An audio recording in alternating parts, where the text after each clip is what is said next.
Elle dormait sur le béton, le ventre vide, ignorée par des milliers de regards. Mais ce jour-là, elle s'est avancée et a dit à un millionnaire ce qu'aucun médecin, aucun expert n'avait osé dire. « Je peux faire marcher ta fille. » Ce n'étaient pas des mots, c'était une promesse. Et ce qu'il s'est passé ensuite a bouleversé leur vie à tous les trois. Thomas était ce qu'on appelle un homme accompli. À 42 ans, il avait bâti un empire à partir de rien. Chaque jour, il signait des contrats à plusieurs millions, voyageait en jet privé et faisait la une des magazines économiques. Il portait des costumes sur mesure, possédait des villas en bord de mer et roulait dans des voitures que d'autres ne voyaient qu'en rêve. Il était respecté, admiré, parfois envié. Mais derrière cette image parfaite, il cachait une douleur que l'argent ne pouvait pas effacer. Chez lui, le silence avait remplacé les rires d'enfants. Sa petite fille, Léa, âgée de 7 ans, était née avec un handicap moteur sévère. Depuis sa naissance, ses jambes refusaient de répondre. Elle ne marchait pas, ne courait pas, ne dansait pas comme les autres enfants de son âge. Et Thomas, malgré toutes ses ressources, malgré tous les spécialistes qu'il avait consultés à travers le monde, n'avait obtenu qu'une succession de diagnostics vagues et de promesses brisées.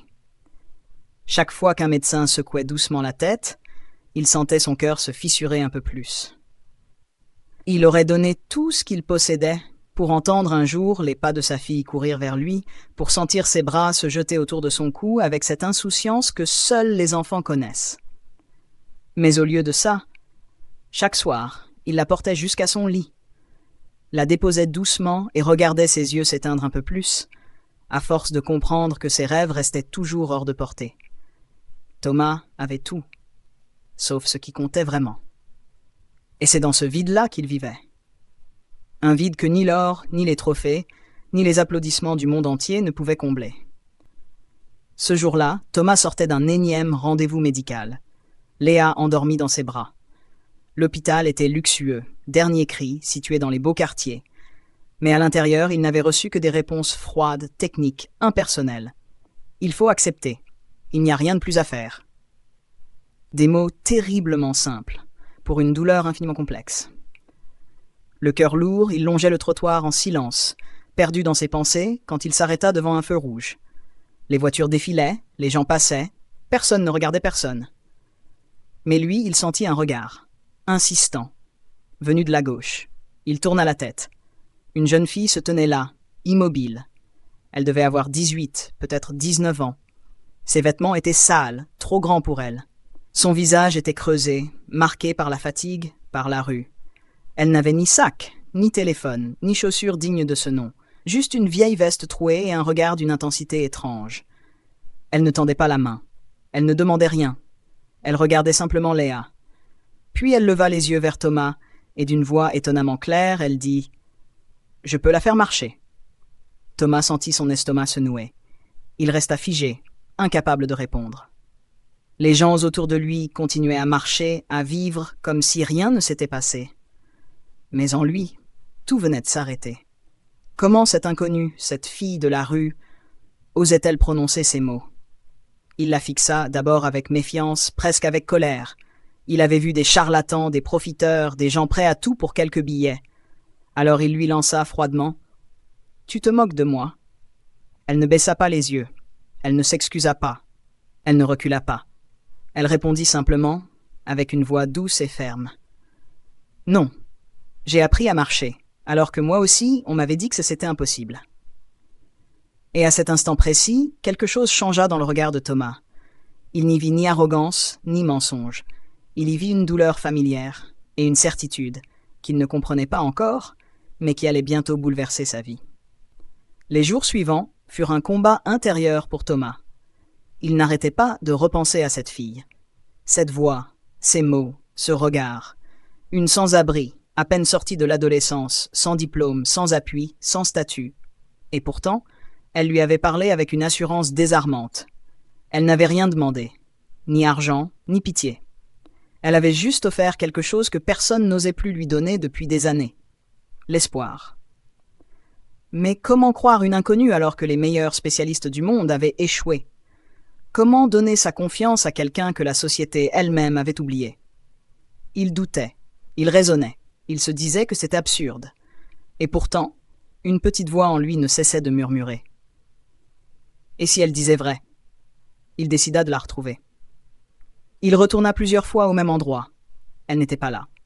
Puis, un soir, elle réapparut, assise sur un carton, les yeux levés vers le ciel.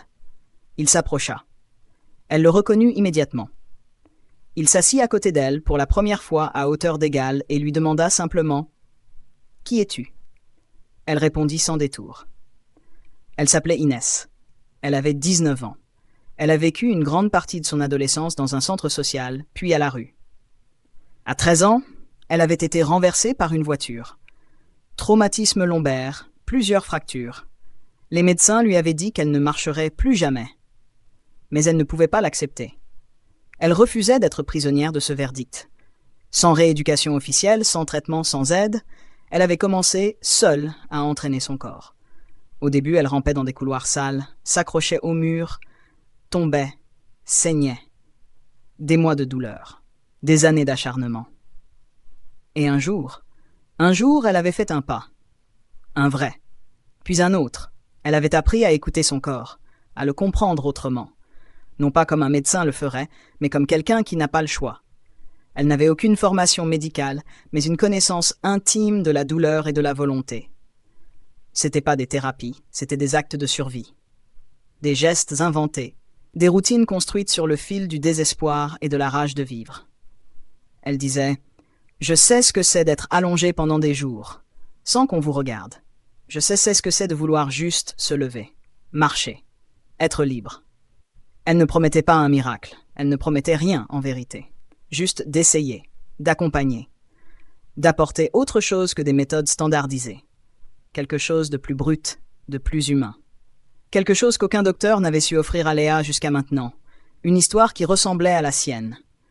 Et Thomas comprit, à cet instant, que ce choix qu'il devait faire n'était peut-être pas si fou. Car parfois, ceux que la vie a le plus brisés sont aussi ceux qui savent le mieux comment recoller les morceaux. Thomas avait longtemps hésité, mais il avait fini par dire oui. Pas parce qu'il était convaincu, pas parce qu'il croyait au miracle, mais parce qu'il n'avait plus rien à perdre et qu'au fond, une part de lui voulait encore y croire. Inès vint dès le lendemain. Pas avec des instruments, ni des dossiers médicaux, ni des protocoles compliqués. Elle est venue avec un sourire sincère, une énergie douce et une lumière dans le regard. Léa l'a tout de suite regardée autrement que les autres. Pas comme une adulte qui allait encore lui expliquer ce qu'elle ne pourrait jamais faire, mais comme une grande sœur, comme une amie, comme quelqu'un qui savait. Jour après jour, Inès revenait. Elle s'asseyait à côté de Léa, lui racontait des histoires, jouait avec elle, riait avec elle. Mais surtout, elle lui parlait à sa hauteur, avec des mots vrais. Elle ne lui disait pas « un jour tu marcheras ». Elle lui disait « ton corps est à toi. Il a le droit de tomber, mais il a aussi le droit de se relever. » Elle ne cherchait pas à l'entraîner comme un coach. Elle cherchait à rallumer en elle la petite flamme que la douleur avait presque éteinte. Elle lui montrait des gestes simples, des mouvements que personne ne lui avait jamais proposés, des façons de ressentir ses jambes, de les réveiller, de leur parler. Elle l'encourageait à essayer, à recommencer, à ne pas avoir honte de tomber.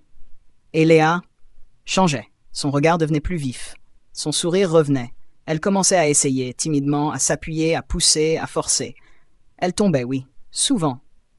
Mais elle se relevait. Parce qu'en face d'elle, il y avait une preuve vivante que c'était possible. Et puis, un matin. Thomas s'était levé plus tôt que d'habitude. Il entra dans la pièce doucement. Inès était là, assise en tailleur, les mains tendues vers Léa. Et Léa était debout, vacillante, tremblante, mais debout. Un premier pas, puis un autre. Son petit pied glissait maladroitement sur le parquet, et puis un troisième, vers lui. Thomas sentit quelque chose en lui s'effondrer. Ses jambes ne le tenaient plus. Ses mains tremblaient, il comme un enfant. Sa fille, sa petite Léa, marchait vers lui. Ses bras tendus, son sourire illuminé. Et à ce moment-là, il comprit une chose simple, brutale et magnifique. Ce que des millions n'avaient jamais pu acheter, une âme brisée mais debout, venait de lui offrir. Sans diplôme, sans titre, sans statut. Juste avec de l'amour. Et du courage. Aujourd'hui, Inès ne vit plus dans la rue. Thomas lui a offert un petit logement, modeste mais chaleureux, dans un quartier calme.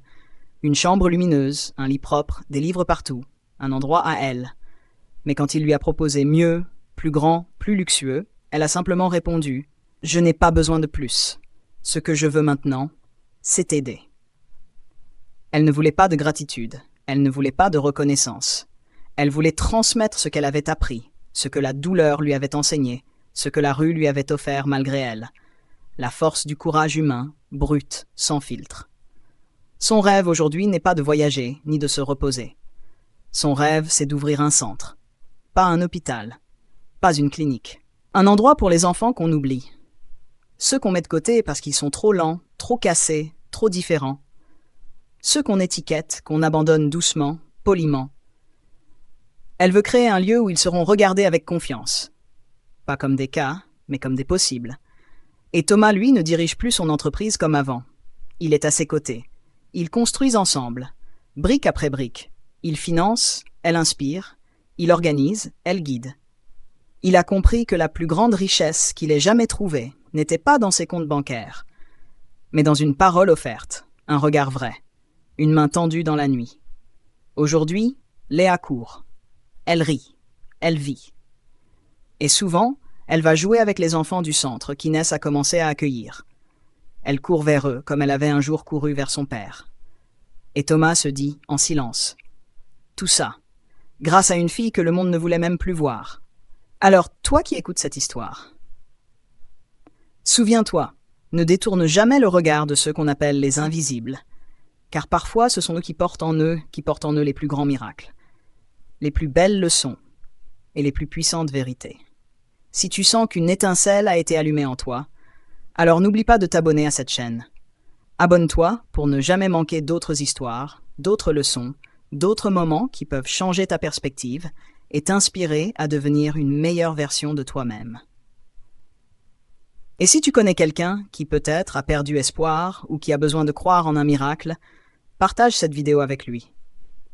Car parfois une simple histoire peut rallumer la flamme de la confiance, redonner le courage de se relever et faire en sorte que quelqu'un se sente vu, entendu, compris.